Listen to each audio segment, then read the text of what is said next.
Assalamualaikum warahmatullahi wabarakatuh. Perkenalkan, nama saya Yohanda Medi Saputra dari Prodi Sosiologi. Di sini saya akan menjelaskan sedikit tentang sistem religi dan kepercayaan masyarakat. Kata agama menurut bahasa Sanskerta memiliki arti tradisi. Secara terminologi memiliki arti sistem atau prinsip kepercayaan kepada Tuhan Yang Maha Esa. Sedangkan dalam pengertiannya, agama memiliki 3 unsur, yaitu manusia, penghambaan, dan Tuhan. Berdasarkan cara beragama, agama dibagi menjadi beberapa bagian. Pertama, tradisional. Beragama semata-mata karena bergantung pada tradisi atau garis keturunan. Biasanya keyakinannya memiliki keyakinan akan kebenaran agama yang dianutnya, dan ia akan sungkar untuk menerima pembaruan, apalagi bertukar agama lain. Kedua, formal, yaitu beragama karena dipengaruhi oleh lingkungan atau kebiasaan yang ada di sekitarnya. Kebanyakan penganutnya tidak kuat dalam memegang prinsip keagamaan yang dianut. Ia akan lebih mudah sekali terpengaruh oleh lingkungan bila suatu saat ia berpindah di tempat yang baru. Ketiga, rasional, yaitu beragama berdasarkan penggunaan akal pikiran. Ia akan mencoba memahami dan menghayati setiap ajaran agama dengan ilmu pengetahuan dan pengalamannya. Dan yang keempat, yaitu metode pendahuluan. Cara beragama berdasarkan penggunaan akal dan hati di bawah wahyu. Penganutnya bersifat ingin mencari ilmu kepada seseorang yang dianggap lebih memahami tentang agama sebelum memegang teguh ajarannya. Dalam praktiknya, ciri agama adalah kepercayaan kepada makhluk dan kekuatan supranatural. Dalam usaha yang tidak dapat diusahakan, manusia lebih tergantung pada doa dan kegiatan upacara keagamaan. Ada yang beranggapan bahwa adanya makhluk yang menaruh perhatian kepada manusia sehingga bila manusia meminta kepadanya akan dikabulkan.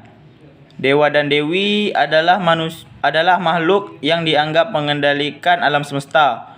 Mereka dianggap memiliki bidang-bidang tertentu dalam alam semesta. Contohnya Zeus dianggap sebagai dewa langit, dan Poseidon berkuasa atas lautan dan lain sebagainya.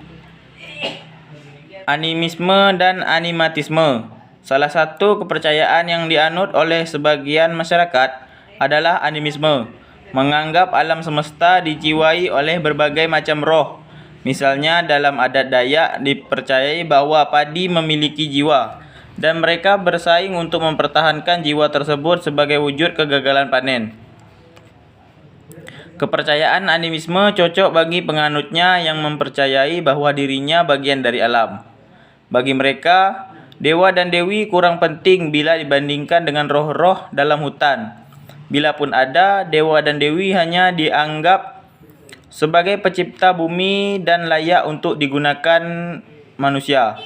Sedangkan animatisme adalah kepercayaan pada mana.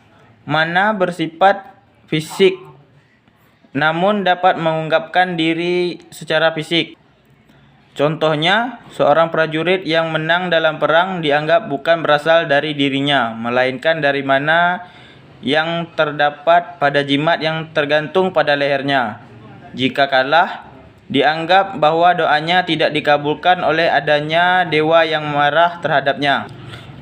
Islam memiliki arti penyerahan diri sepenuhnya kepada Tuhan. Para pengikutnya disebut Muslim, meyakini bahwa Allah menurunkan firman-Nya kepada manusia melalui para nabi dan rasul utusannya. Kepercayaan dasar Islam dikemukakan melalui 2 kalimat syahadat atau kalimat persaksian. Bila yakin dan melafalkan kalimat ini dianggap sebagai muslim atau mu'alaf. Kaum muslim mempercayai bahwa Allah mewahyukan Al-Quran sebagai sumber dasar Islam kepada Nabi Muhammad.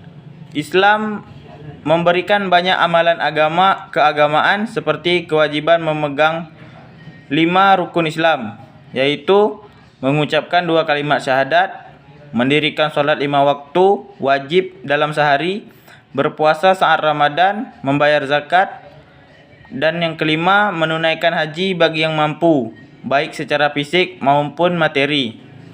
Baiklah, untuk kesempatan kali ini mungkin itu saja yang bisa saya sampaikan. Sekian dari saya. Assalamualaikum warahmatullahi wabarakatuh.